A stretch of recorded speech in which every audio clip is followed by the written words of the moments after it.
Hey, this is Coach John, owner of Explosive Performance Academy. We help you maximize your athleticism through speed, strength, power, and multi-directional skill development. Now, the other day, I sent out an email about the 9 essentials of performance. Okay, the 9 essentials of performance. And one of those 9 essentials of performance is speed.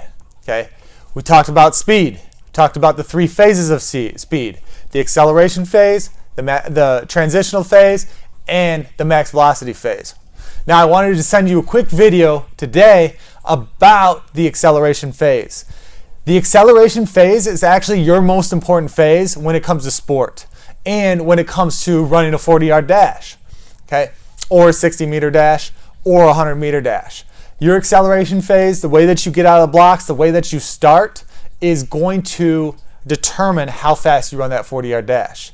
Unless you're Usain Bolt, that's a different story. But if we are trying to run a fast 40, if we're trying to get out of our stance fast, we're trying to accelerate down the bases fast, our acceleration mechanics are the most important mechanics there are when it comes to speed. You use them when you're playing your sport. You use them when you are running a 40, a 60, a 100-meter dash. It's extremely important that you understand the acceleration mechanics. Okay, so what are acceleration mechanics? What are the acceleration mechanics when we're trying to sprint? Okay, no matter the sport, we are using acceleration mechanics. Football, baseball, basketball, hockey. Yes, hockey, you are using acceleration mechanics. Volleyball, softball, soccer. I can name every sport that has to do with explosive, powerful movements. You have to use these acceleration mechanics. So, what are they? Okay, some basic fundamentals of acceleration mechanics are you're trying to maintain 45 degrees with your body. We want everything to be straight from head to toe at 45 degrees for as long as possible. Now, the distance that you're maintaining that 45 degrees, it varies from person to person, but a normal human being can maintain acceleration mechanics for 5 to 7 yards. So 5 to 7 yards, so it's not very far, but they're extremely important.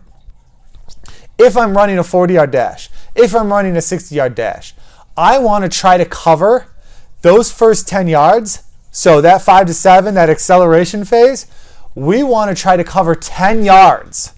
We want to try to cover 10 yards. I know I just talked about 5 to 7 yards, but 10 yards are important. We want to cover those 10 yards in 6 or 7 steps. Now that also depends on how old the athlete is, but we're talking high school, we're talking college athletes. We want to try to cover that distance in 6 or 7 steps. Okay? Any more than that, we are taking too short, choppy steps. We need big, powerful, explosive steps, and I'll get to that in a second. So we want to cover the distance in 6 to 7 steps. Okay? Now, so we're at 45 degrees for 5 to 7 yards. We're here. We progressively come out of that. We'll get to that in the next video that I do for you tomorrow. But your first 5 to 7 yards are your acceleration mechanics. How are we accelerating? Okay, we want to think about our legs being a piston-like action. Okay, a piston-like action like in a car engine. We're punching our knee up, we're driving our foot back behind our body. As soon as we start to land underneath our hip, we start to come up. Anytime we're standing straight up, straight down, we're actually slowing ourselves down. Unless we're Usain Bolt. Okay, Usain Bolt is the exception. Even compared to other Olympic sprinters, Usain Bolt is the exception.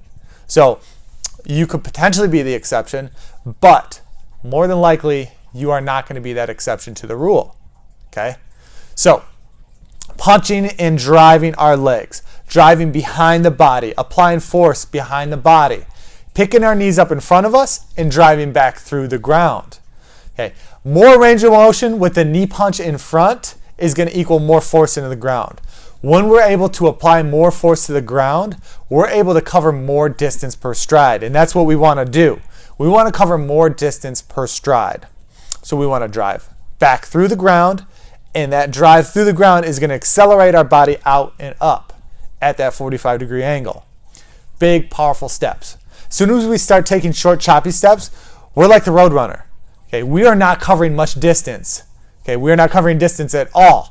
We are just moving our feet. We're just spinning in the same spot. Okay, so we want to make sure we're getting that drive behind us, that knee punch up, accelerating through. And we want to make sure also we are on the balls of our feet. When we drive through on the balls of our feet, we're going to be able to cover the distance in front of us. And when we drive through on the balls of our feet, that means our foot is not landing underneath our hip, at least during the acceleration phase. Okay? Now, your arms, we want to move at the shoulder joint. Okay? Not a ton of movement at the elbow joint. We want to move at the shoulder joint, coming up in front around the mouth and coming back behind us about 120 degrees. Now, one thing that determines a lot when it comes to acceleration mechanics is our line of vision. Where are we looking? If I'm looking straight up when I'm coming out of my stance, I'm going to stand up. And what happens when we stand up? We actually slow down because we get into our max velocity mechanics sooner. Okay? I want a straight line of vision, so I want my body to stay neutral, my spine to stay neutral. I'm straight from head to toe.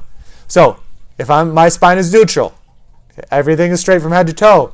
This is my head. My line of vision is here. I'm actually looking 3 yards in front. 3 yards in front. In a game-like situation, it's different because you need to see what's in front of you.